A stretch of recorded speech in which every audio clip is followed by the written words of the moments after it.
것이냐 하는 문제가 너무나 중대한 문제가 되기 때문에 이런 천년왕국이라든지 또 휴거설 이것 때문에 이단들이 생기기도 해요. 왕국교회 다 그런 것들이 아니겠습니까? 또 휴거설에서 이단들이 휴거에 빠지는 것이 아니겠어요? 그래서 이 천년왕국과 또 휴거, 재림 이런 문제에 대해서 여러분들이 잘 이해할 수 있기를 바라요. 오늘 먼저 천년왕국 지난번에 한번 설명을 드렸습니다. 자, 여기 천년왕국 중심으로 해서 예수님이 재림이 먼저 일어나잖아요. 먼저 재림하면 이게 뭐라고요? 전천년선이에요. 예수님이 천년왕국 전에 재림한다는 거예요. 전천년선이에요. 자, 전천년설인 사람들은 어떤 사람이냐면은 모든 것을 다 문자적으로 이해해요. 문자적으로. 숫자적으로 7이면 7, 14만 4천 그럼 문자적으로 14만 4천이라고 얘기하는 거예요. 그럼 신천지에서 14만 4천 얘기하잖아요. 문자적으로 얘기하는 글자잖아요. 숫자적으로.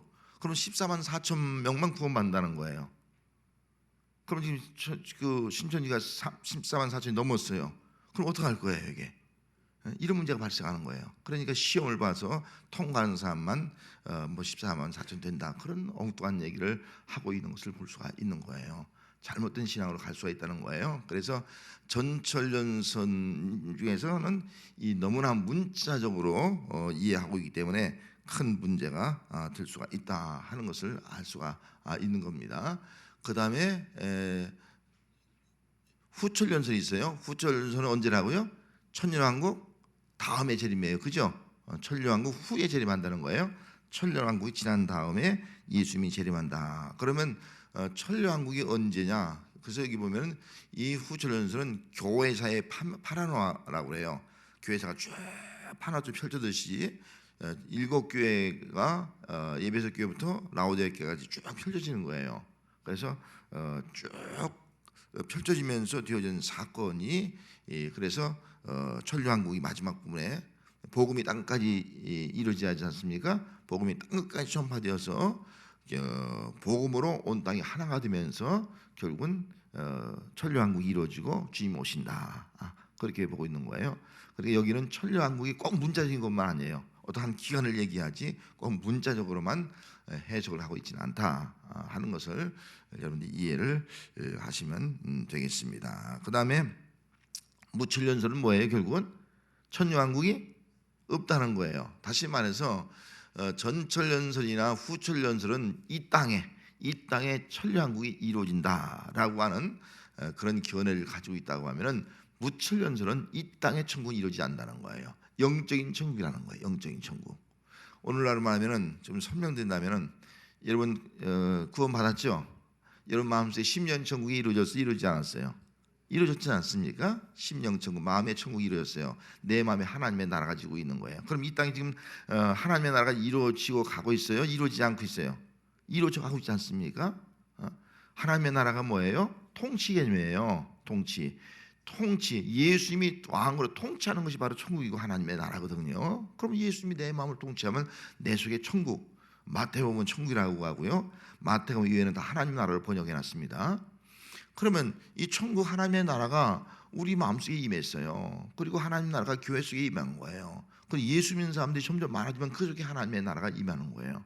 그래서 이 무천년설은 지상 천국이 아니라 오늘 영적으로 우리에게 임한 천국, 이걸 의미하고 있는 겁니다. 하나님의 나라가 천년왕국을 그냥 천년 기간이 아니라 예수 믿고 난 지금부터 주님 오실 때까지 천년왕국이에요. 끊임없이 계속 천년왕국이라는 거예요. 이런 의미에서 바로 천년왕국이다. 무천년설이다. 그렇게 주장하고 있습니다. 이런 면에서 볼 때 무천년도 틀린 건 아니잖아요. 그죠?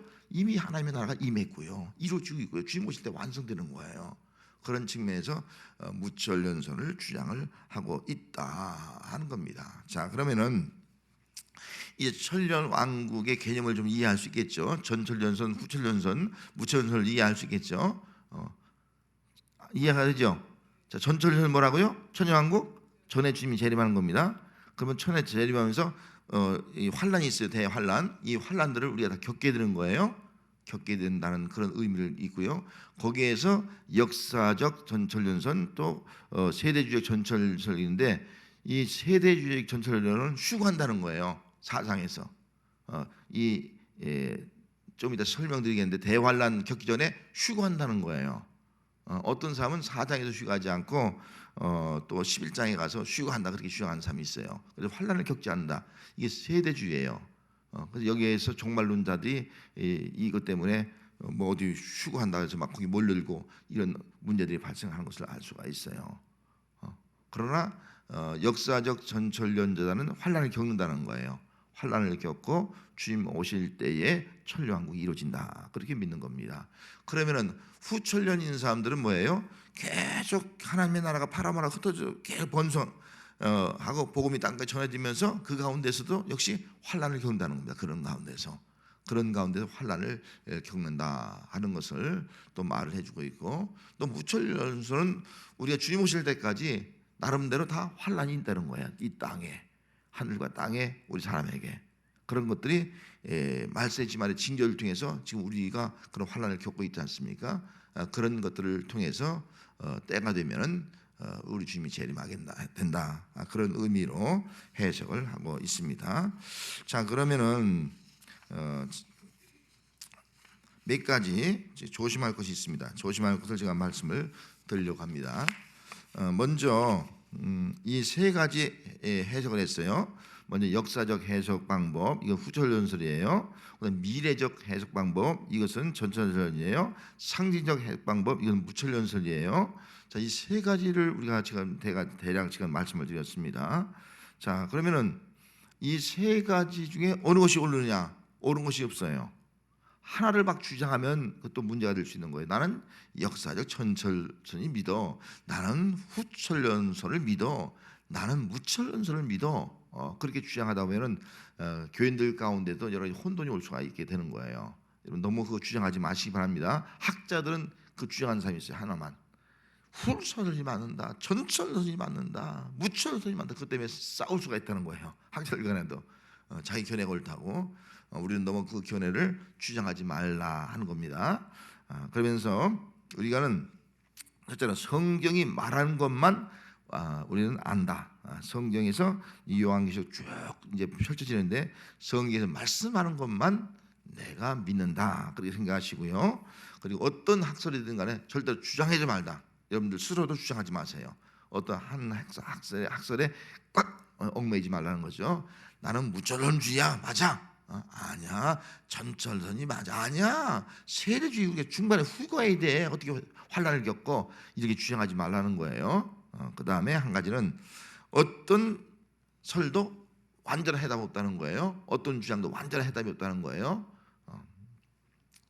그 다음에 그리스도인들이 가장 즐거워할 것은 천년왕국이에요. 주님이 오심을 기다리다가 주님과 함께 공중 혼인잔치에 참여하는 거예요. 가장 기쁜 날이라고요. 그런데 이것이 중요한 것이지 그것을 무시하고 오히려 숫자나 문자나 상징에 얽매여서 집착하다 보면 그 때문에 다툼과 분쟁이 생긴다고 하면 참된 의미를 우리가 잃어버리게 된다 하는 것을 말씀해주고 있는 겁니다. 아까 말씀드린 가령 예를 들어서 이제 일곱 교회가 나와요. 일단 일곱 교회면 일곱 교회 숫자만 얘기하면 안 돼요. 초대교회는 일곱 교회거든요. 그 숫자만 일곱 교회다 그렇게 하면 안 된다는 거예요. 숫자로 얽매이면 일곱 교회는 완전수기 때문에 일곱 교회가 아니라 그 당시에 모든 교회를 의미하는 거예요. 모든 교회. 초대교회 당시 존재하는 모든 교회를 의미하고 있는 그런 의미를 갖고 있다 하는 것을 우리가 또 알아야 합니다. 14만 4천도 마찬가지고요. 숫자로 얽매이면 안 되고요. 666도 마찬가지예요. 66이 네로의 왕의 이름을 히브리어로 포기하면요 666이 나온다는 거예요. 666. 그래서 666 하면은 그 당시에 666이 하면 네로 황제를 상징하는 거예요. 기독교인들을 박해하는 네로 황제를 상징하는 거예요. 666이 아니라 666이에요. 그 숫자가. 그래서 기독교인들을 박해하고 예수님을 대적한 사람이 바로 666이다 하는 거예요. 자, 그럼 우리가 그 당 초대교회 당시에 박해받으니까 기독교인 표시를 뭐로 했어요? 물고기를 했잖아요. 물고기 153 물고기 그리스도인이라는 물고기 했잖아요. 그럼 물고기 우리 기독교인들이 물고기라는 거예요? 그 물고기는 뭘 의미하는 거예요? 예수 믿는 사람, 그리스도인 이걸 의미하는 거예요. 상징하는 거예요. 그래서 숫자적으로도 볼 때가 있고 상징적으로 봐야 것이 있다 하는 것을 여러분들이 염두에 두어야 합니다. 그래서 성경에 7년 대활이란 말은 없어요. 7년 환란이지 7년이란 말이 없는 거예요. 7년을 넣어서 꼭 7년 동안 환란만 한다 이렇게 말해도 틀린 거예요. 그것도 잘못될 수가 있다는 거예요. 그런 의미를 한번 생각하고요. 가장 중요한 것은 예수님께서 반드시 이런 과정을 통해서 우리가 환난을 당하고 환난 이후에 재림을 하시고 재림한 다음에 그 다음에 하나님의 나라에 우리가 들어가게 된다. 새하늘과 새 땅이 펼쳐지게 된다 하는 입장을 생각하면서 우리가 요한계시록을 들어야 됩니다. 그리고 요한계시록의 핵심은 이 땅에 임하는 그런 심판이나 진노가 중요한 것이 아니고 뭐가 중요한 거예요? 예수 그리스도가 중요한 거예요. 예수가 핵심이에요. 예수님이 어떻게 역사하고 있는가? 예수님이 어떻게 우리 인도하고 있는가? 예수님이 우리 어떻게 함께하고 있는가? 이게 중요하다는 거예요. 예수님을 통해서 어떻게 하나님의 나라가 이루어지는가? 여기에 우리가 관점을 가져야지 한 어떤 부분 심판이나 징조에만 얽매이면 잘못될 수가 있다 하는 것을 염두에 두면 되겠습니다. 그래서 이 요한계시록에 나타난 어떤 부분에 대해서 세밀한 묘사와 거기에 집착하는 것보다는 우리가 본문을 통해서 내게 주어지는 우리에게 주어지는 그 신앙이 무엇인가, 우리에게 주어지는 그 말씀의 의미가 무엇인가 이런 것을 깨달으면서 우리가 요한계시록을 한번 구체적으로 좀 살펴보려고 합니다. 여러분들에게 나눠준 도표가 있습니다. 이 요한계시록 구조도예요. 구조도. 그래서 요한계시록을 우리가 쉽게 이해할 수 있는 것이 뭐냐면은 요한계시록은 네 가지 환상으로 되어 있어요. 몇 가지 환상이요? 네 가지 환상이에요. 자, 첫째 환상은 뭐예요? 1장 10절부터예요. 1장에 있는 거예요. 1장부터 2장 3장까지가 첫 번째 환상이에요. 그래서 1장 10절 말씀에 같이 오면 뭐라고 말씀하고 있어요? 1장 10절 말씀에 성경 말씀에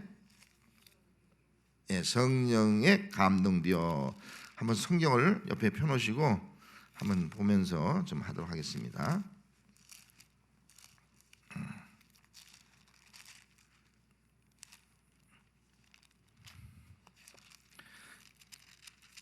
자, 1장 10절 말씀 한번 읽습니다. 시작.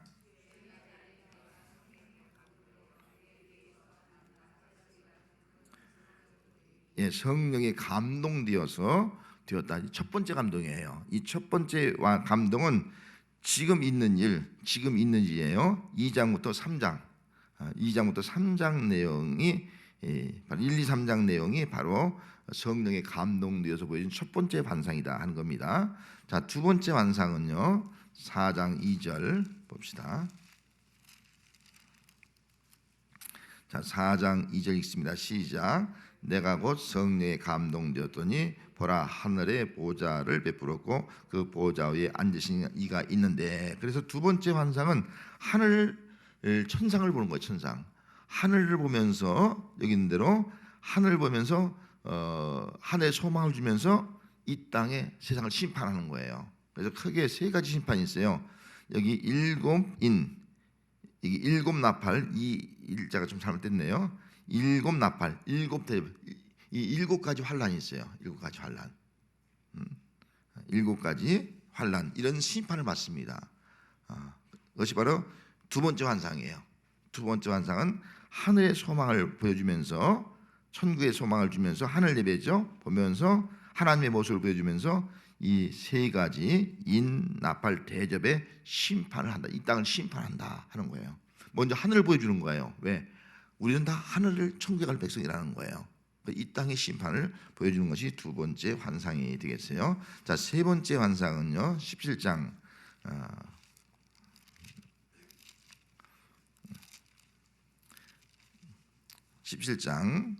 3절, 이게 이제 세 번째 환상이에요. 두 번째 환상이 16장까지가 두 번째 환상이에요. 두 번째 환상.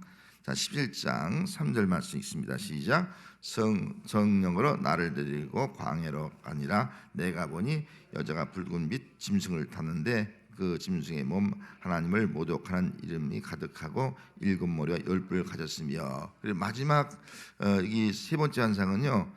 큰 음료, 큰 음료는 바벨론을 의미하고 있는 것이거든요. 우리를 타락케 하는 그런 음료를 의미하고 있어요. 그 음료 바벨론에 대한 심판이에요.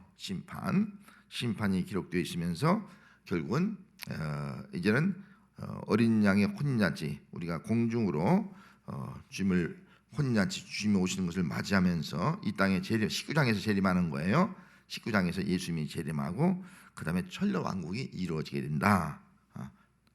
그리고 백보자 심판, 우리 하나님이 예수님과 더불어서 심판해서 생명책에 기록된 사람은 천국에 가지만 생명책에 기록되지 않은 사람은 그 행위 책대로 심판해서 다 지옥에 간다. 이렇게 끝나는 거예요. 자, 그다음 네 번째 환상 21장으로 가는 거예요. 자, 21장 10절 말씀 읽습니다. 시작. 그리고 그거 높은 산도 올라가 하나님께로부터 하늘에서 내려온 거룩한 성 새 예루살렘을 보이니, 이제는 천국의 모습을 보여주는 거예요. 천국의 새 예루살렘, 새 하늘과 새 땅의 모습을 보여주는 거예요. 천국이 이런 모습이다 하는 것을 보여주고 있는 겁니다. 결국은 모든 백성들이 환난을 겪은 다음에 또 예수님의 재림을 통해서 결국 어디 간다는 거예요? 새 하늘과 새 땅, 천국에 다 들어간다 하는 것을 보여주고 있는 것이 바로 요한계시록의 모습이라는 겁니다. 자, 크게 네 가지 환상을 이야기했죠. 자, 네 가지 환상, 이걸 다시 말하면 네 가지 환상을 좀 정리하면, 첫째는 뭐예요? 첫 번째 환상은 일곱 교회입니다. 일곱 교회, 초대교회 일곱 교회에 대한 환상이에요. 현재 있는 일이에요. 그건 현재 있는 일, 일곱 개의 환상을 보여주고, 또 두 번째 환상은 뭐예요? 이 땅에 심판이에요. 장차 이 땅에 큰 환란이 있다는 거예요. 환란이 있다 하는 것을 보여줬고요. 그다음 세 번째 환상은 뭐예요? 예수님이 재림한다는 거예요. 환란 가운데서 심판하기 위해서 재림한다 하는 걸 보여주고 있고요. 네 번째 환상은 뭐예요? 천국을 보여주는 거예요. 천국. 이것이 바로 요한계시록이다. 그렇게 이해를 하면 됩니다. 이해가 되죠? 그런 부분 그렇게 이해하시기 바라고요. 자, 그 다음에 여기 1장에 보면은요, 아까 두 번째 칸 본 것이 있어요. 자, 1장 19절, 이거 중요한 내용이니까 한번 보겠습니다. 1장 19절, 계시록 1장 19절, 이제 두 번째 칸 하려고 그러는 거예요.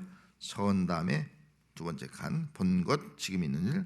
자, 1장 19절 읽습니다. 시작. 그러므로 내가 본 것과 지금 있는 일과 장차 될 일을 기록하라. 그렇게 말씀했어요. 그러니까 지금 환상을 봤는데 그 환상을 사도 요한이 기록하는데 세 가지로 기록하는 거예요. 이미 본 것이 있어요. 본 것. 그리고 또 지금 있는 일이 있어요. 지금 현재 당하고 있는 일이 있어요. 또 한 가지는 미래에 일어날 일이 있어요. 미래에 일어날 일. 미래에 일어날 일이 있다는 거예요. 그 세 가지를 기록하라. 그렇게 말씀을 하고 있습니다. 아까 말한 그 전철연설주의자 있잖아요. 전철연설주의자는 주로 미래에 일어날 일에 대해서 집착을 많이 해요. 미래에 일어날 일. 종말 전에 무슨 일이 할 것이다. 환란이 어떤 환란 일이 할 것이다. 거기에 많이 주장을 하고 있는 것을 볼 수가 있습니다. 아무튼 과거, 현재, 미래에 대해서 보여준 거예요. 그럼 과거는 뭐예요? 본 것. 1장의 내용이에요. 본 것. 그래서 1장에 보면은 여기 쭉 본 것을 기록하고 있지 않습니까? 쭉 하면서 4장 이하에 보면은 이제도 계시고 전에도 계시고 장차 오실리, 그러면서 구름을 타고 오시겠다, 그런 것을 보여주면서 그 다음에 하나님의 모습, 보좌에 앉으신 하나님의 모습이 어떤 모습인가 하는 것을 쭉 보여주고 있는 내용이 1장의 내용은 본 것, 이미 과거적인 거예요. 현재 지금 있는 일, 일곱 교회 문제예요. 일곱 교회가 어떤 일이 칭찬받고 어떤 일이 책망받을 일인가 하는 것을 자세히 여기 일곱 교회에 대해서 기록을 해 놓았습니다. 그리고 장차될 일, 이제 4장부터는 장차될 일이에요. 미래적인 일이에요. 그 당시에 장차될 일, 미래적 일이에요. 그래서 앞으로 이런 환란이 임할 것이다. 그리고 환란 이후에는 이렇게 예수님이 재림하고 심판하게 될 것이다. 그 심판 이후에는 하나님의 나라 새하늘과 새 땅이 이루어진다 하는 것을 미래적인 사건으로 보여주고 있는 겁니다. 자, 그러면은 여기 1장에 보면 알파와 오메가가 있고요. 쭉 가서 22장에 가서 봐도 알파와 오메가가 있습니다. 결국은 처음의 시작도 알파와 오메가 되신 예수님, 또 마지막도 알파와 오메가 되신 예수님. 처음과 마지막이 다 예수님으로 끝난다는 거예요. 예수님은 처음이고 마지막이에요. 끝이 시작이 있고 끝이 있다 하는 것을 보이고 있습니다. 그래서 우리는 예수 믿으면 처음부터 마지막까지 예수님만 붙잡고 또 예수님의 인도함 받고 살아가는 삶, 이것이 바로 알파와 오메가가 되신 예수님을 믿는 신앙이 바로 오늘 우리들이 가져야 할 믿음이 되어야 할 줄 믿습니다. 예수님은 처음과 나중이에요. 알파와 오메가예요. 처음과 끝이에요.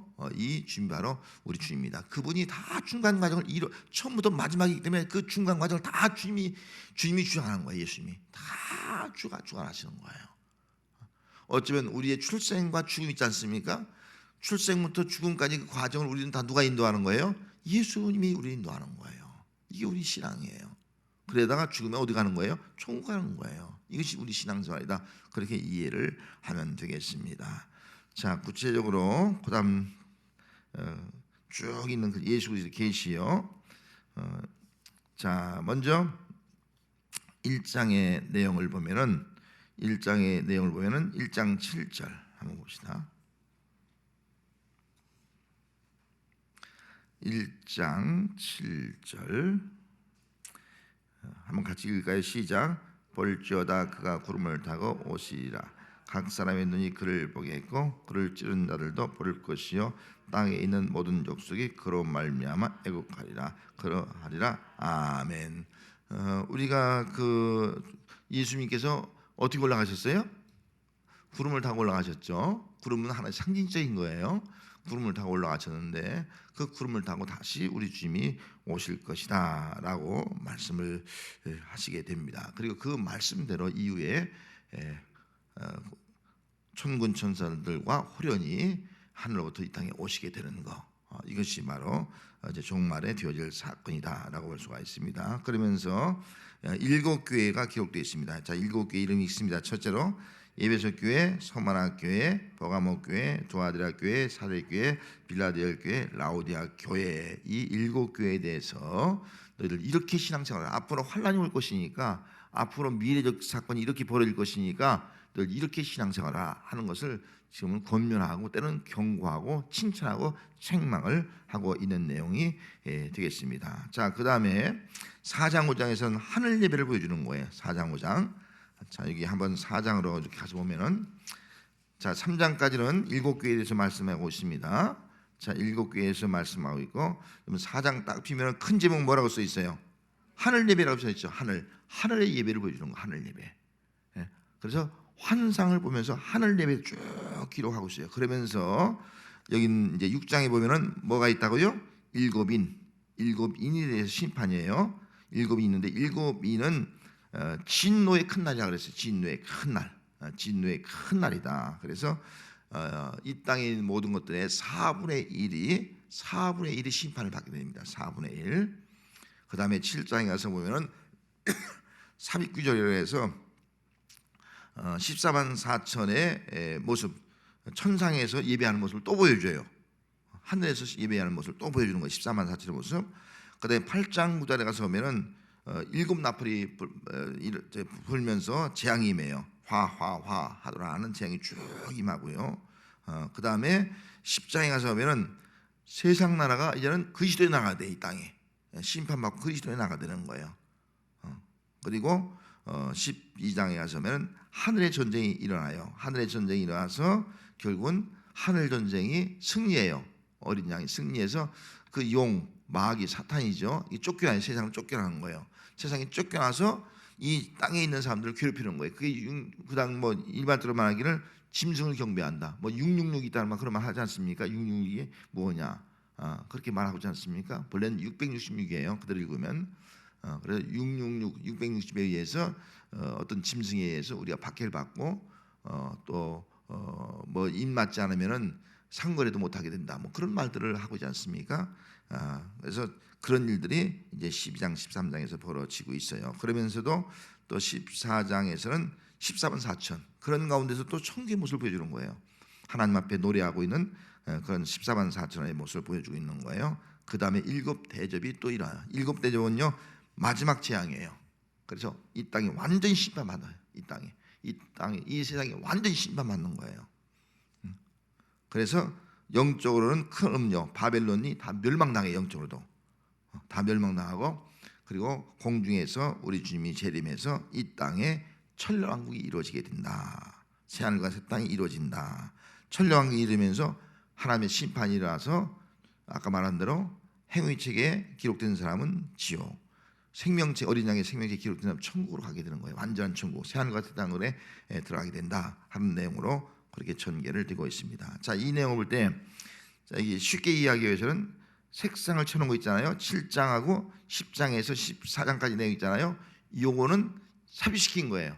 요거 빼버리자. 요거 빼버립시다. 딱 빼버리면 어떻게 돼요? 7교회 그다음 7 재앙, 7 인, 7 나팔, 7 대접. 세상 심판이에요. 7교회가 있고, 그다음 7 인, 7 나팔, 7 재앙이에요. 이게 이제 앞으로 당할 환란이에요. 그것이 있다는 거예요. 이것이 딱 끝나면 이제는 심판과 뭐예요? 구원이에요. 재림이 있는 거예요. 예수님이. 이거 딱 끝나면 주님이 재림한다는 거예요. 재림해서 결국은 하나님의 나라 새하늘과 새 땅이 이루어지게 된다 하는 것을 말씀해 주고 있습니다. 그래서 이 구절을 보면 쉽죠, 그죠? 7교회, 그다음에 7 심판, 인나팔, 인나대, 인나팔 대접, 인나대 심판, 세상 심판. 그다음에 예수님의 재림.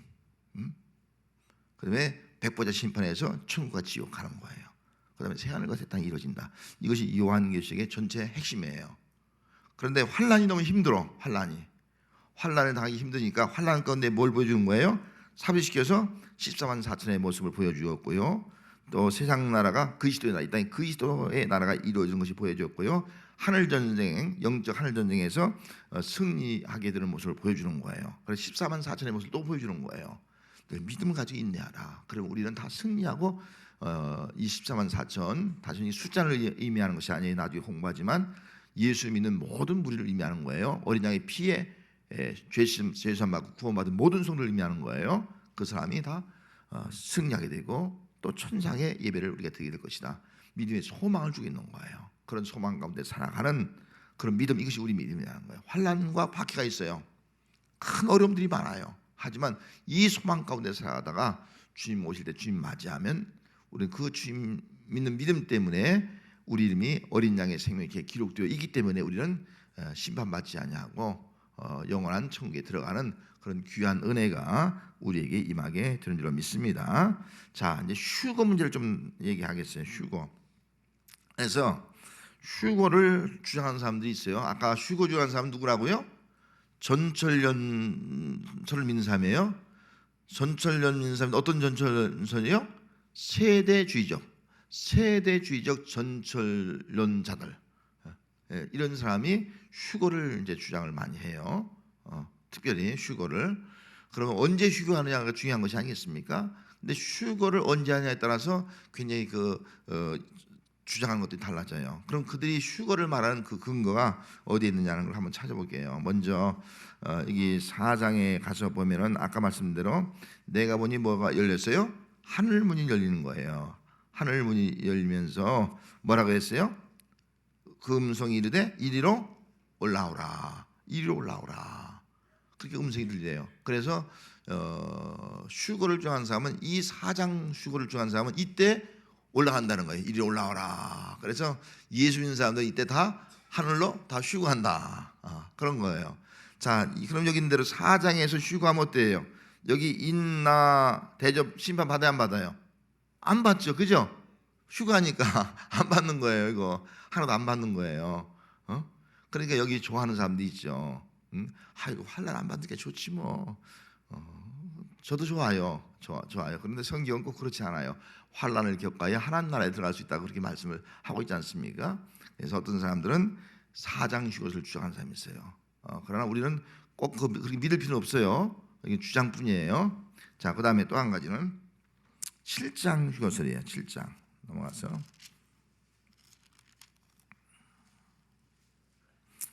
자, 7장에 가서 보면은 여기 쭉 보면은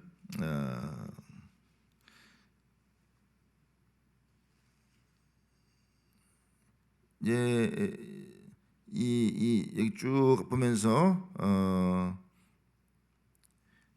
이제 14만 4천 여기 보니까 그 14만 4천이 쭉 나오지 않습니까? 그러면서 이렇게 물어요. 여기 13절 말씀에 가서 보면은 이 신옷 입은 사람들 14만 4천이 어디서 왔느냐, 누구냐, 어디서 왔느냐 물으니까 어디서 나왔다고요? 큰 환란에서 나온 자들인데 어린 양의 피에 그것을 지쳐 쉬게 되었다. 그래서 그들이 지금 성전에서 하나님의 보좌 앞에 있는 성전에서 밤낮으로 하나님을 섬기고 있다 하는 것을 여기서 보여주고 있는 거예요. 그러면 이것은 뭐예요? 일척이 인을 받잖아요. 6장에서 인 재앙을 받지 않습니까? 그 환란에서 구원받고 그 환란에서 벗어나서 이제는 휴거했다. 그러니까 인 재앙만 받고 거기서 휴거한 사람들의 모습을 7장에서 보여주고 있는 거예요. 어떤 사람은 그래서 7장 휴거서를 주장해요. 우리 7장에서 휴거해서 하나님 보좌 앞에서 이렇게 밤낮으로 하나님을 섬기면서 찬양하게 된다, 예배한다 하는 것을 강조를 하고 있습니다. 그러면 이 사람들은 인 재앙은 받지만은 여기 나팔 재앙과 대접 재앙은 받아야 안 받아요? 안 받는 거죠. 받지 않고 휴거를 한다. 그렇게 주장하는 견해도 있어요. 자, 그다음 또 한 가지는 11장 휴거가 있어요. 11장으로 가서 보면은 11장 12절. 여기 11장 12절.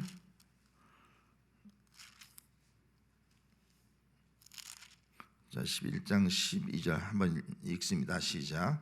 하늘로부터 큰 음성이 있어 이리로 올라오라 함을 그들이 듣고 구름을 타고 하늘로 올라가니 그들의 원수들도 구경하더라. 이게 휴거예요. 하나님 뭐라 했어요? 하늘로부터 큰 음성이 있어 이리로 올라오라. 이리로 올라가. 그러니까 수많은 사람들이 하늘로 올라가는 거예요. 그런데 그들의 원수 그 적그리스도라든지 예수 믿지 않는 사람들 그걸 구경하는 거예요. 바라보는 거예요. 휴거한 장면을. 그래서 어떤 사람은 여기서 휴거한다. 여기 11장에서 휴거한다. 그렇게 말씀해서 11장에서 휴거한다. 자, 11장에서 휴거하면은 아까 말한 일곱인 재앙과 일곱 나팔 재앙은 받죠.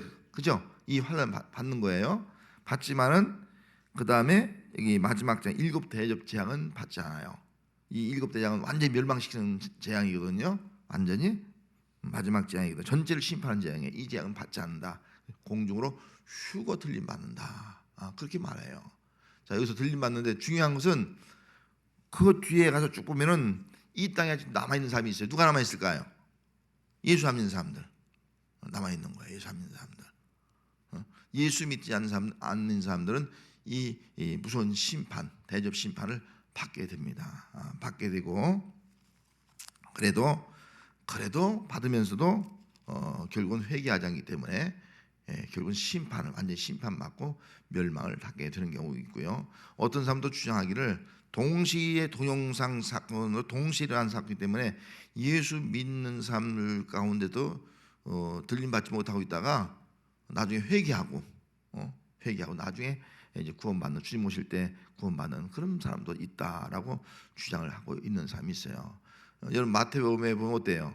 똑같이 메토 돌리다가 한 사람은 들림받는 사건이 나오지 않습니까? 휴거한 사건들이 이런 사건이 실제로 있을 수가 있다는 겁니다. 우리가 여기서 같이 예배드려요.